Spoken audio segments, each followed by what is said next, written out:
Good morning everybody. Le docteur André Dott depuis la cour du palais communal de Conseil. La vidéo d'aujourd'hui sera particulièrement intéressante, non seulement parce qu'elle touche à un fait d'actualité, un fait people comme on dit, mais ne vous en faites pas, je n'ai absolument pas l'intention d'être superficiel. L'autre point, l'autre élément qui fait de cette vidéo un podcast particulièrement intéressant est le fait que je suis en train de le produire avec en face de moi une gynophore qui aura pour ainsi dire l'occasion justement de prendre quelques pilules rouges, notamment sur la nature des gynophores, sur la nature de la femme aujourd'hui. Bref, comme vous avez pu le lire du titre, nous allons parler d'un couple people. Nous avons l'acteur Michael B. Jordan, que vous connaissez sans aucun doute. Donc je crois que dans le film Black Panther ou encore dans Rocky 5 ou quelque chose du genre, qui il y a quelque temps s'est séparé de son amoureuse, de sa gynophore, c'est-à-dire Lori Harvey, la fille du présentateur Steve Harvey, que vous connaissez aussi tout autant bien que l'acteur en soi. Donc il se trouve que, après une année entière de relation, ils ont dû se séparer. Et vous allez voir, mes chers amis, une fois de plus, les motivations profondes de la plupart des femmes, de vos petites amies, de vos épouses, ainsi de suite. Et justement, pour extraire justement le fond de la pensée ou bien la motivation profonde de Lori Harvey, j'ai trouvé pour cela un article qui nous en révèle beaucoup. C'est un très long article, j'espère que je me rappellerai de vous mettre le titre en description, mais j'en ai pris juste un extrait qui en dit très très très long sur la demoiselle, mais surtout sur toutes les gynophores. L'article est en anglais, et ne vous en faites pas, je vais le traduire, du moins les passages intéressants, les passages que j'ai sélectionnés. Michael and Lori are both completely heartbroken, the source says. They still love each other. Donc, deux choses à savoir. Michael et Lori sont tous les deux complètement anéantis, détruits du fait de la séparation. Mais, de vous à moi, nous savons parfaitement lequel des deux est vrai. Je veux dire, laquelle des deux parties, laquelle des deux personnes est vraiment anéantie. Évidemment, il s'agit de Michael B. Jordan, parce que c'est l'androphore, c'est lui qui en réalité aimait vraiment. Elle prétendra être heartbroken, anéantie, mais on sait que ce n'est absolument pas le cas. Elle pourrait, sans aucun doute, avoir éprouvé, un chagrin passager du fait de l'absence d'un objet pour lequel elle a développé une certaine affection, mais ça ne va certainement pas au-delà de cela. Et la cause, c'est simplement que, en réalité, la seule partie qui a toujours aimé, qui a très probablement toujours aimé, ou bien qui de toute façon a développé un amour véritable, c'est certainement lui. Elle, par contre, je crains que non. Ensuite, nous avons Michael matured, comment ça se dit, a lot over the course of their relationship and was ready to commit for the long term. Très très intéressant, mes chers amis. Un autre élément très très intéressant. Donc Michael B. Jordan a développé un grand amour, une grande affection, disons, de l'amour au cours de leur relation et était prêt à s'engager pour le long terme. Et voilà, les androphores qui ont toujours le regard tourné vers l'éternel, il aime cette personne, il est vraiment amoureux d'elle, il veut commencer à construire quelque chose de véritable devant l'éternel, il voudrait l'épouser. Et l'article continue, he let down his guard with her, il a baissé la garde avec elle. Une erreur tragique que vous ne devrez jamais commettre, mes chers amis. Évidemment, il est clair qu'il est assez difficile de ne pas baisser la garde lorsqu'on est amoureux. Il est très très difficile pour un androphore qui, à force de fréquenter une gynophore, il ne peut que finir par tomber amoureux. C'est particulièrement difficile pour réussir à maintenir justement pour réussir à rester sur le qui-vive. Il faudrait simplement pratiquement s'arranger à ne pas ou soit peut-être trop fréquenter cette personne, ou bien alors éprouver carrément un sentiment qui soit contraire à l'amour. Or, dans les deux cas, il s'agit là de choix ou de chemins qui peuvent vous amener carrément à la névrose. De toute façon, l'endophore ne le fait simplement pas. Il est assez difficile pour lui de développer un sentiment, disons, hostile à l'égard d'une gynophore en particulier, dont il est amoureux. Et donc, il a baissé la garde et s'est ouvert émotionnellement et dans cette relation sentimentale. Et c'était la première fois, apparemment. Par le passé, il s'arrangeait à ne pas le faire. En réalité, je dirais même que je suis presque convaincu que s'il réussissait à ne pas le faire, c'est simplement parce qu'il tenait en respect les gynophores. Il ne les fréquentait pas du tout à l'occasion comme ça, mais il ne s'était probablement engagé dans aucune relation sentimentale. Ensuite, l'article continue. They had great times together and brought out the best in each other. Ils ont eu de beaux moments et ils se sont aidés l'un à l'autre. Ils ont permis l'un à l'autre de donner le meilleur de soi. Ensuite, on continue. A source close to the model and influencer.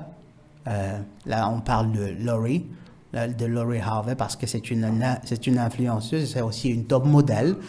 Déjà, en fait, ce milieu-là, je dirais que, bref, ne faisons pas de commentaires. Il y a en face de nous une demoiselle qui nous écoute. Sans quoi elle se sentirait quelque peu offusquée. Donc, a source close to the model and influencer tells people that Harvey wasn't ready to commit. Très intéressant, mes chers amis. Activez vos radars. Harvey wasn't ready to commit. Une source proche de l'influenceuse ainsi que top modèle révèle à la presse People qu'en réalité, Harvey n'était pas prête à s'engager. Vous voyez, mes chers amis. Donc, vous avez deux individus, jeunes, beaux, soi-disant amoureux l'un de l'autre. D'un côté, on a Michael B. Jordan qui, justement, étant donné la véracité, la sincérité de son sentiment, quoi de mieux que d'amener cette demoiselle à l'autel. Il est sincère devant l'Éternel. Elle, par contre, l'article de dire, elle n'était pas prête à s'engager. Pour quelle bonne raison croyez-vous, mes chers amis, qu'une gynophore qui prétend vous aimer ne serait pas prête à s'engager? Très probablement, laissons une marge de manœuvre, très probablement parce qu'en réalité, son sentiment n'est simplement pas vrai. Mais à côté, il y a une autre raison plus intéressante, mais que nous allons voir plus bas. Donc, elle n'était pas prête à s'engager sur le long terme. Désolé pour les pleurs, les cris et les pleurs d'enfants en fond sonore. Donc, Harvey wasn't ready to commit, which is what led to their breakup. Ce qui est la raison, le motif qui a mené à leur séparation. She is very focused on her career, the source arts of the founder of CEO, bla bla bla bla. Elle est très concentrée, elle se focalise sur sa carrière. Dites-moi donc, mes chers amis, en quoi se marier ou bien prendre époux empêcherait à une demoiselle de se marier? Elle pourrait prétendre prétendre peut-être à la limite comme prétexte l'idée selon laquelle, vu le milieu dans lequel elle travaille, blablabla, ce serait compliqué. Mais en réalité, pas tant que ça. On en connaît beaucoup qui sont des top modèles et qui pourtant sont mariés. Prenons des exemples. Heidi Klum, là je cite Heidi Klum partant du principe qu'il s'agisse d'une gynophore, ce qui n'est pas le cas. Mais là, c'est un autre sujet. Vous avez donc Heidi Klum qui est mariée, je crois, à ce chanteur-là, Seal, ou encore, je crois, l'épouse du footballeur, comment il s'appelle, le footballeur anglais, l'ex des Spice Girls. Donc, de toute façon, c'est parfaitement possible. En réalité, là, elle ne fait qu'utiliser un prétexte. Un prétexte pour cacher quoi? Pour couvrir quoi? Et nous allons le voir après. Dans la suite, dans le prochain paragraphe, vous pouvez déjà voir, c'est la ligne que j'ai soulignée en rouge, que j'ai surlignée en rouge. Mais lisons. According to the insider, d'après l'informateur, Harvey Lori realized that they weren't on the same page. Lori s'est rendu compte qu'ils n'étaient pas sur la même page. Toujours, littéralement, c'est-à-dire tandis que d'un côté vous avez le gars qui est engagé, il est prêt, il veut prendre le grand pas parce que son sentiment est vrai. L'amour qui le pousse et qui le motive est sincère. Par contre, elle, évidemment, bref, ils ne sont pas sur la même page. Donc, while she and Jordan were making plans for their future, donc ils n'étaient pas sur la même page, elle se serait rendu compte qu'ils n'étaient pas sur la même page à chaque fois lorsqu'ils parlaient de leurs plans pour le futur. Et là, enfin, on a la clé à son comportement, à sa décision de se séparer. She still wants to have fun and be free. Et voilà, mes chers amis, vous voilà servis. Voilà la motivation principale des gynophores aujourd'hui. She still wants to have fun and be free. Traduction. Donc en réalité, le fait de sa carrière, le fait de se focaliser sur sa carrière n'est qu'un prétexte superficiel qu'il faut mettre, dans lequel il faut emballer justement la vraie raison qui est, elle veut encore se divertir, have fun and be free. Là, on va dire la traduction littérale, la traduction de ces termes-là, c'est s'amuser, se divertir, être libre. Maintenant, quelle est la traduction, je dirais, anthropologique ou métaphorique de ces termes-là? To have fun and be free. Nous sommes tous des adultes. Nous savons parfaitement à quoi elle se réfère ici. En réalité, elle voudrait pouvoir multiplier encore et encore d'autres relations. Malheureusement, je sais que la chose vous, quelque part, vous scandalisera un peu. Bon, pas tant que ça. Si vous avez été exposé d'une quelconque façon, que ce soit à la psychologie sociale du gynisme, vous savez très bien que c'est l'une des motivations, c'est l'un des moyens par lesquels le Seigneur ténébreux les manipule. Le désir de servir l'ego. Elle a en face d'elle un homme qui l'aime, un homme beau, intelligent, riche, célèbre. Seulement, c'est pas suffisant. L'hypergamie féminine, mes chers amis. Dans son esprit, elle espère, elle se dit que l'herbe est plus verte ailleurs. Elle se dit qu'elle peut encore faire mieux que ça. Et considérez que c'est là l'état d'esprit de la plupart des gynophores dans tous les pays qui se trouvent sur la face de cette planète-ci. Je vous le garantis. La plupart du temps, quand elles sont dans la vingtaine, il y a, ça vous le savez, ça vaut aussi pour les androphores, il n'y a absolument aucun élément qui puisse leur faire comprendre qu'en réalité, dans 10, 20 ans, elles auraient perdu complètement tous ces charmes-là, toutes ces choses pour lesquelles la plupart des androphores les adulent, et qu'elles se trouveront à morfler et à regretter toutes ces bonnes personnes, tous ces bons partis dont elles auraient pu, avec lesquels elles auraient pu construire quelque chose de vraiment beau, quelque chose qui serait devenu encore plus beau avec le temps. Et donc, en réalité, elle veut encore have fun and be free. Elle voudrait pouvoir, après lui, sortir avec un autre acteur, un deuxième, un troisième, un quatrième, un cinquième, jusqu'à ce que l'horloge biologique, peut-être, la rappelle à l'ordre. Et la chose est vraiment triste, mes chers amis. Elle est profondément triste. Mais je crois que chacun de vous devra apprendre justement à prendre cela pour ce que c'est, à prendre les gynophores pour ce qu'elles sont. Vous n'y pouvez simplement rien. Dites-vous bien qu'elles ont la possibilité, libre arbitre aidant, elles ont la possibilité de faire de bons choix.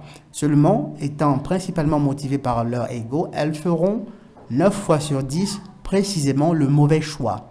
Précisément le mauvais choix. Elle pourrait se mettre en couple, épouser justement cet homme qu'il aime et qu'elle prétend aimer, construire quelque chose de vraiment beau entre personnes belles, entre personnes riches, entre personnes célèbres, et justement servir l'Éternel en faisant venir des âmes qu'ils élèveront, qu'ils instruiront, qui auraient le bénéfice, cette chance-là justement d'être nés de parents riches, beaux, célèbres et fameux et tout, et de travailler sur la qualité de leur amour pour que ça devienne justement quelque chose un lien qui les accompagnera même dans l'au-delà. Je lisais une citation il y a pas, ce matin même qui disait en fait on ne trouve pas le grand amour, on le construit en réalité. Mais loin des gynophores, cette idée-là, absolument pas. Elle voudrait pouvoir multiplier simplement pourquoi, motivé par cet instinct de prime abord, par cette tendance à l'hypergamie.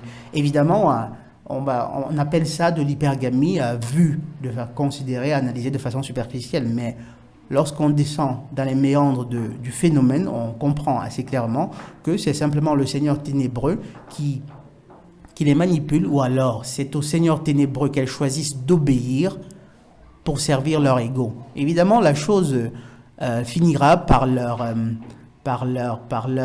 se retourner contre elles-mêmes, par les desservir, que ce soit dans cette vie ou dans l'autre, et ça je vous le garantis, mais il y a très peu de chances que vous réussissiez à convaincre une gynophore du caractère néfaste et délétère de leur mauvais choix. Que devons-nous faire, mes chers amis? Soyez forts, travaillez sur vous-même, améliorez-vous chaque jour, améliorez votre mental, améliorez votre physique, travaillez à votre spiritualité, mais plus important encore, améliorez vos finances. Et par-dessus tout, rappelez-vous toujours, soit nous souffrons pour nous perfectionner, soit nous souffrons de nos imperfections. Le docteur André Dott depuis la cour du palais communal de Conseillon. Sawabona et la paix de Yah.